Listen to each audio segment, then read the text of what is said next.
What if a single day, forgotten by most, changed the world in ways we're only now starting to understand? September 5, 1972, a day that shook the world, but its true impact was buried under headlines. Stick with me, because this story isn't just about one tragic event, it's about the hidden ripples that are still shaping our world today. Let's dive in. Hey everyone, welcome back to Weird and Bizarre History. If you're new here, you are highly welcome. Here we dig into the hidden stories that shape our world. Today, we're talking about September 5, 1972, a day that started with a shocking event at the Munich Olympics. Most people know it as the Munich Massacre, where 11 Israeli athletes were taken hostage and killed by the Palestinian group, Black September. It's a tragedy etched in history, but what's less known is how this day sent shockwaves far beyond Munich, setting off changes in global politics, security, and even culture that we're still feeling today. This isn't just a history lesson, it's about understanding how one moment can quietly shift the world's future. By the end of this video, you'll see why September 5th wasn't just a tragedy, it was a turning point. And if you want to keep uncovering the hidden gears of history, hit that subscribe button and ring the bell so you don't miss a thing.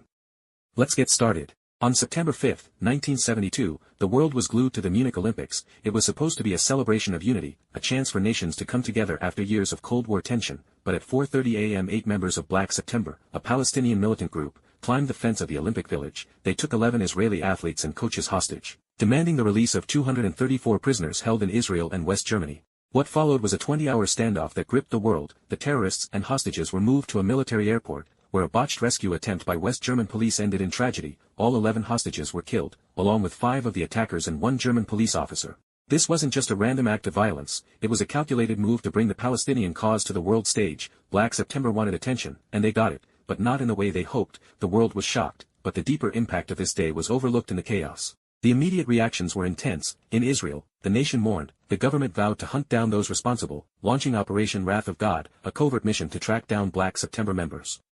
In West Germany, the government faced harsh criticism for its failed rescue operation. Police and officials were unprepared for such an attack, and the world saw their mistakes play out live on television. But why was this event overlooked by mainstream media in the days that followed?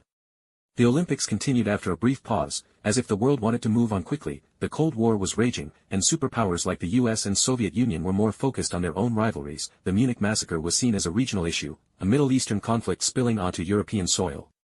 Most news outlets covered the tragedy but didn't dig into its bigger implications. The story faded as other global events took over. But September 5th wasn't just a one-day tragedy, it was the start of something much bigger. This event planted seeds that would grow into major changes in how countries work together, how they fought terrorism, and even how they viewed global security. It created ripples, silent, invisible shifts that would reshape alliances, economies, and cultures in ways no one could predict at the time. Think about it, a single day in 1972 sparked changes that are still affecting us today.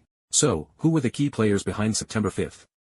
First, there was Black September, a splinter group of the Palestine Liberation Organization, PLO. Their goal was to force the world to notice the Palestinian struggle against Israel's occupation. They weren't just random attackers, they were organized, trained, and backed by some Arab states, though exact details remain murky even today. Then there's Israel, a nation already on edge from decades of conflict with its neighbors. The Munich attack was a direct strike at their identity, happening on the global stage of the Olympics. Prime Minister Golda Meir and her government decided this couldn't go unanswered. They launched covert operations that would change how nations dealt with terrorism. West Germany, the host of the Olympics, was another key player. They were trying to show the world a peaceful, modern Germany, far from its Nazi past, but their failure to handle the crisis exposed weaknesses in their security systems. This embarrassment pushed them to rethink their approach to law enforcement. And let's not forget the superpowers, the US and Soviet Union. While they weren't directly involved, they were watching closely, using the event to push their own agendas in the Cold War. What drove these players? For Black September, it was about spotlighting the Palestinian cause. They felt ignored by the world, and violence was their way of shouting for attention. Their hidden agenda was to destabilize Israel and gain support from Arab nations. Israel's motivation was survival. The attack wasn't just about 11 athletes, it was an attack on their existence as a nation. Their response, Operation Wrath of God, was about sending a message. No one could strike Israel without consequences, but there was a hidden agenda here too, showing strength to deter future attacks, even if it meant bending international laws. West Germany wanted to protect its image as a peaceful nation. Their agenda was to move past the shadow of World War II, but the failed rescue showed they weren't ready for modern threats like terrorism. This pushed them to quietly overhaul their security systems. The US and Soviet Union, they saw Munich as a chessboard move in their Cold War game. Both sides used the event to justify their influence in the Middle East, backing allies like Israel or Arab states to gain strategic advantages. These individual actions weren't isolated. They were part of a bigger shift in global power. The Munich Massacre showed that non-state groups like Black September could challenge powerful nations. This was a wake-up call for the world. Governments realized they couldn't just fight armies, they had to fight shadowy groups with no borders. This event also deepened the divide between the West and parts of the Arab world. It fueled mistrust, as Western nations like the US and Germany doubled down on supporting Israel, while some Arab states grew bolder in backing Palestinian groups. The Cold War superpowers used this divide to pull countries into their orbits, setting the stage for new alliances and rivalries. September 5 didn't just cause a tragedy, it quietly reshaped alliances.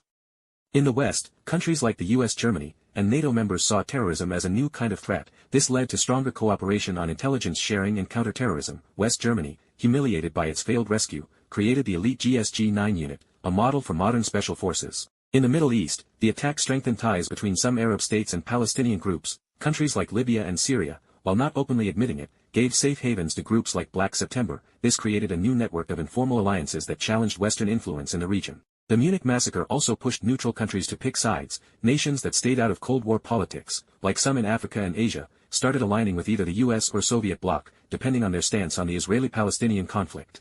Economically, the ripples were subtle but real. The Munich attack didn't directly crash markets, but it deepened tensions in the Middle East, which was already a hotspot for oil production. Just a year later, in 1973, the Yom Kippur War and the OPEC oil embargo shook global economies. While Munich wasn't the sole cause, it added fuel to the fire, making Arab nations feel bolder in using oil as a geopolitical weapon. Trade routes also felt the impact.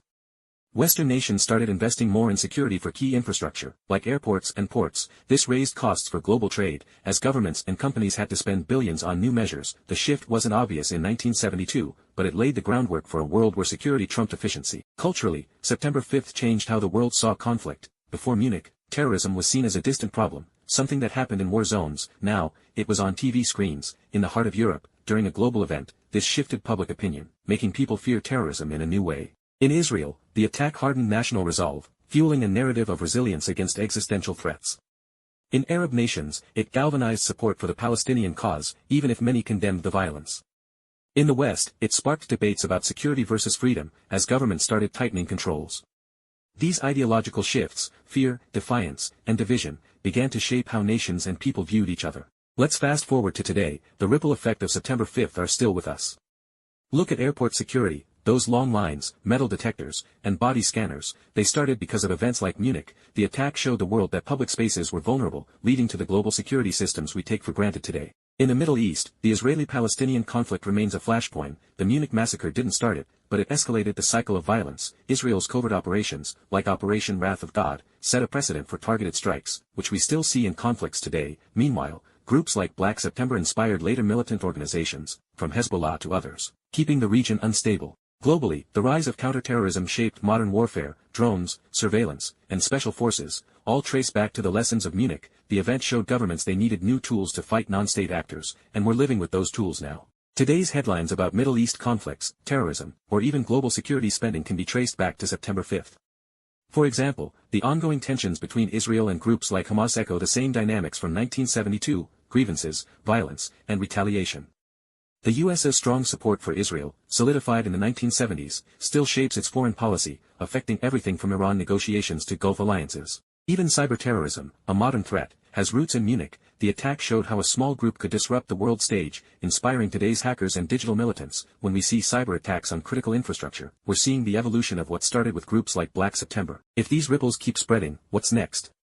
If nations keep prioritizing security over cooperation, we could see a world of even more division, stronger borders, fragmented trade, and isolated alliances. The Middle East could remain a powder keg, with small events sparking larger conflicts. But there's another possibility. If we learn from Munich, we might focus on addressing root causes, like economic inequality or political grievances, before they explode into violence. The future depends on whether we keep reacting to crises or start preventing them. So, what's the big lesson from September 5, 1972? It's simple but powerful. The smallest events can change the world. The Munich Massacre wasn't just a tragedy, it was a spark that reshaped global security, alliances, and conflicts. History isn't just about big wars or elections. It's about the quiet moments that shift the gears of the world. If we only focus on loud headlines, we miss the subtle changes that matter most. We need to look deeper, to question what's behind the news, and to see the bigger picture. Next time you hear about a minor event, a protest, a policy change, a small conflict, don't just scroll past it. Ask yourself, what's the bigger story here? Who's pulling the strings? What could this mean in 10, 20, or 50 years? By thinking critically, we can spot the ripples before they become waves. If you found this story eye-opening, give it a thumbs up, share it with a friend. What other forgotten events do you think shaped our world? Drop your thoughts below. If you want to keep exploring the hidden stories behind history, hit that subscribe button and ring the bell so you never miss a video. Don't forget to check out our videos for more stories like this. And if you really love this deep dive, consider subscribing to support our channel. Let's keep uncovering the truth together. Thanks for watching. See you in the next video.